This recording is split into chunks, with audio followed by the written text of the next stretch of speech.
La huelga de la Bahía de Cádiz de 2021. Hemos vivido a finales de 2021 una huelga en el sector del metal en Cádiz que ha hecho correr ríos de tinta y ha levantado la solidaridad de todo el pueblo de Cádiz y del resto del Estado español.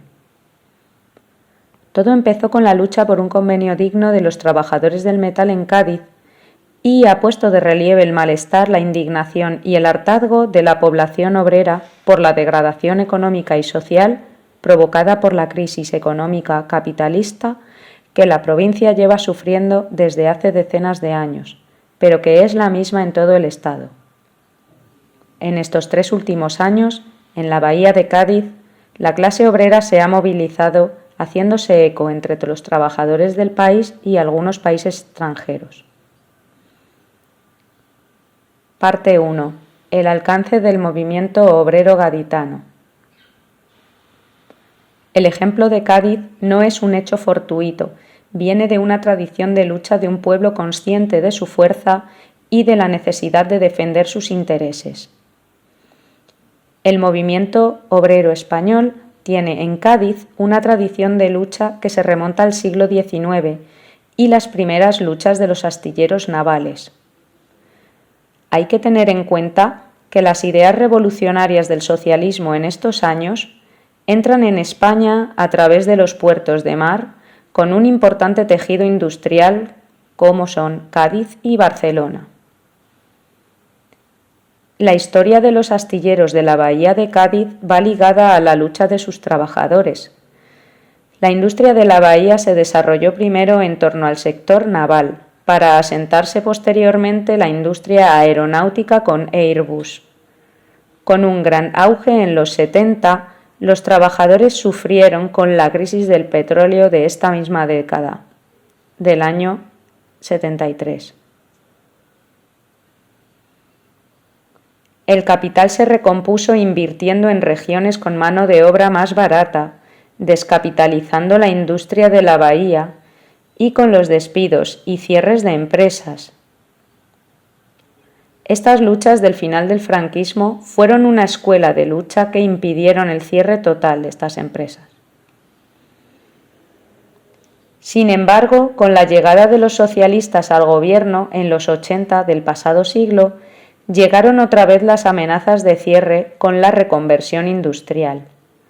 Estas luchas son la escuela de las luchas de hoy. En 1983 y 1984 fueron numerosas las movilizaciones con ocupación de fábrica, huelga general, barricadas y asalto a la sede del PSOE. Esta situación duró varios meses en Cádiz, hasta que se cerró con una victoria para los trabajadores. Desde entonces, las sucesivas crisis y las consiguientes reformas laborales han llevado la situación hasta el desmantelamiento del tejido industrial, convirtiéndose el desempleo y la precariedad en los problemas más graves de Cádiz, sin olvidarnos de la subcontratación que ha creado trabajadores de primera y de segunda. Parte 2. Las causas de la huelga.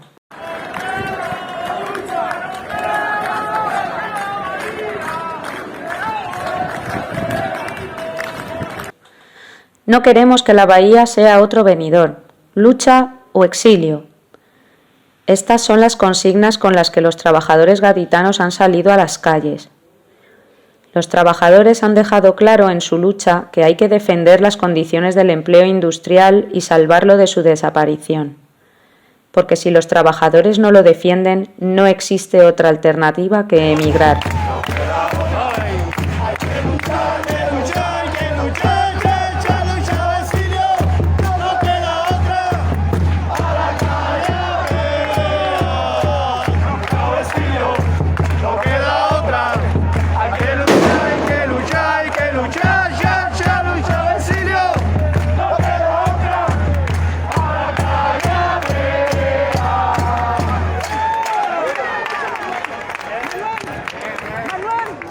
Lucha o exilio, no queda otra. Hay que luchar. Porque la única alternativa que se ofrece a la clase trabajadora gaditana es el empleo en el turismo, sector enormemente explotado. De ahí viene el canto que no queremos que la bahía sea otro Benidorm, aludiendo a la ciudad alicantina explotada por el turismo con condiciones de trabajo indignas. Hay que tener en cuenta que en el sector aeronáutico la mitad de los trabajadores trabajan en subcontratas, es decir, que los trabajadores han podido superar la división existente en la contratación para organizarse. Que se nos escuche aquí en Madrid. Las auxiliares somos el 90% de la mano de obra en el asunto. Queremos carga de trabajo, cumplimiento de convenios, readmisión de todos los compañeros que luchan por los derechos de los trabajadores y automáticamente eliminación en una empresa pública de las listas negras.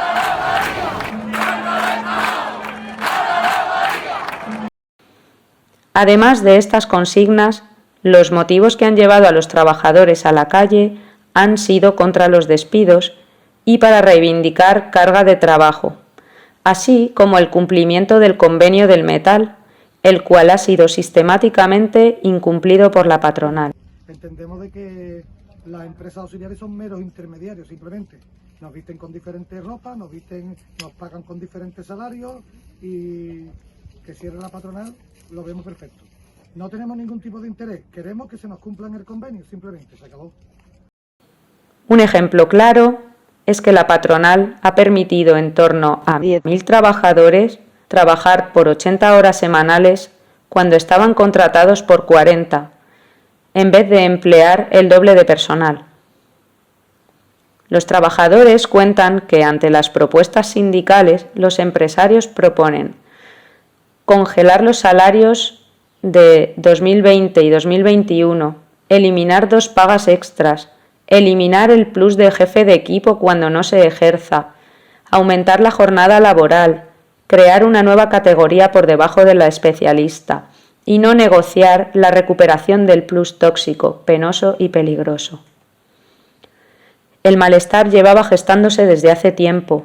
Ya en verano de 2020, una potente huelga de los trabajadores de subcontratas de astilleros paralizó durante días las 3 factorías navales de la bahía de Cádiz. Fue esta una huelga a contrapelo, con la oposición de las centrales sindicales mayoritarias que mantuvo en vilo a la patronal. La huelga se saldó sin victoria para los trabajadores, pero uno de los logros de estas movilizaciones fue la recuperación de métodos de lucha del movimiento obrero. Asambleas directas con discusión y voto a mano alzada, sin esperar permisos previos de la dirección o comité de empresa, lo cual recuperó la democracia obrera directa y la solidaridad y apoyo independientemente de la empresa o subcontrata. A través del bocadillo esto no vale para nada. Sí vale. Esto que estamos haciendo aquí ahora mismo otra vez va para los medios de comunicación y creemos que no vale, pero sí vale. Las contratas se están movilizando y esto sale en los medios de comunicación y llega el gobierno y llega, y ya estamos avisando que si esto no se arregla vamos a parar y no nos vamos a mover y si no nos movemos esto no anda porque la mano de obra somos nosotros y nosotros somos los que movemos los astilleros. En Navantia encontramos un panorama con condiciones ilegales, sin carga de trabajo y enviando los trabajadores fuera, como es el caso de Ferrol, donde hay alrededor de 300 trabajadores gaditanos.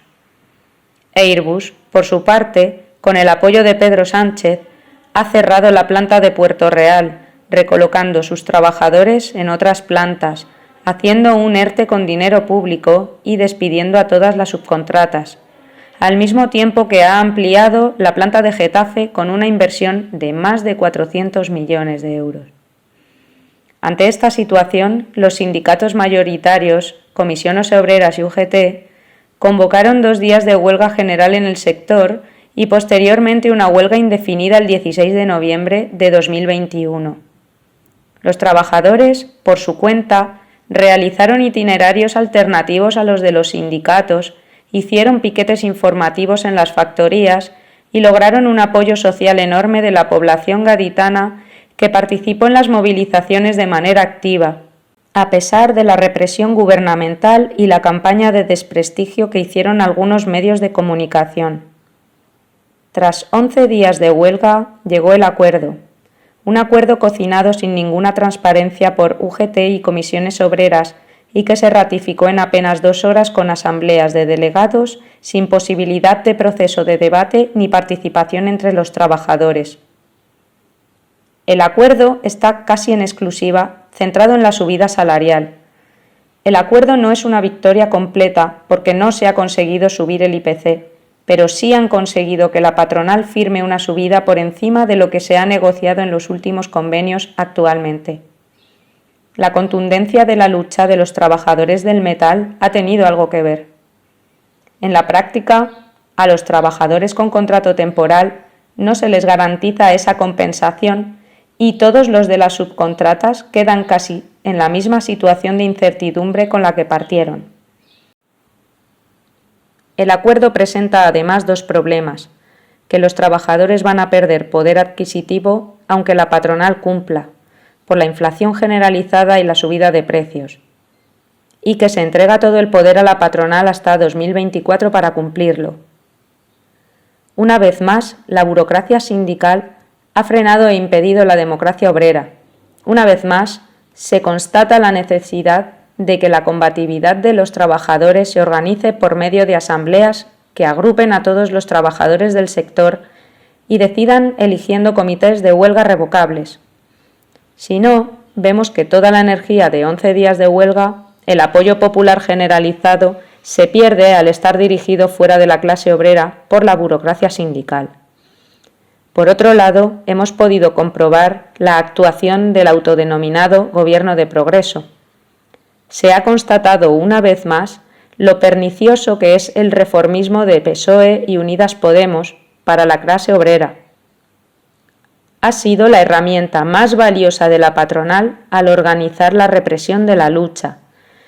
La imagen de una tanqueta arrollando una escuela pública y circulando por la barriada obrera de Río San Pedro es demostrativa de lo que es el gobierno que se dice de izquierdas.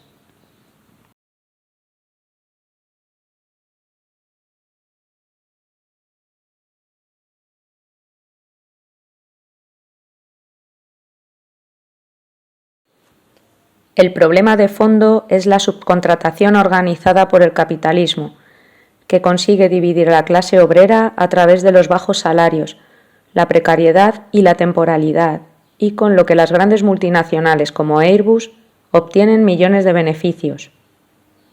Una realidad que continuará dentro de este sistema capitalista. Parte 3. Conclusiones de esta lucha. La patronal y el gobierno han querido justificar la ola de despidos de estos 2 últimos años con la pandemia. Lo que ocultan es la crisis generalizada del capitalismo que estaba acelerándose y ya muchos de esos despidos estaban previstos. Los sindicatos mayoritarios han apoyado este punto de vista de la patronal. La judicialización de los conflictos obreros ha puesto de manifiesto que el sistema judicial beneficia a la patronal, alargando la situación de desprotección social y los despidos. Algunas de las carencias que podemos ver en este movimiento es la falta de trabajadores militantes que militen desde dentro de las empresas, elevando el nivel de conciencia y organizando a la clase obrera del mismo sector y a todos los trabajadores que han mostrado su apoyo y solidaridad desde todo el mundo. En este sentido, una organización general de los trabajadores en un partido de la clase obrera sería la herramienta con la que extender las luchas para abolir el sistema capitalista. Esta huelga nos ha enseñado que la lucha tiene que organizarse en asambleas democráticas con comités de huelga elegidos y revocables, que nos permita a los trabajadores seguir la lucha y agrupar a toda la clase trabajadora. La lucha de la clase trabajadora gaditana ha demostrado la solidaridad del pueblo y de todo el Estado. Ha mostrado que la clase trabajadora es una clase mundial al apoyar la lucha desde los puntos más alejados del planeta. En definitiva, a pesar del mal acuerdo alcanzado, se demuestra que sin lucha no hay posibilidad de mejora en una sociedad donde el capital vive de la explotación obrera. ¡Viva la lucha de los trabajadores del metal de Cádiz!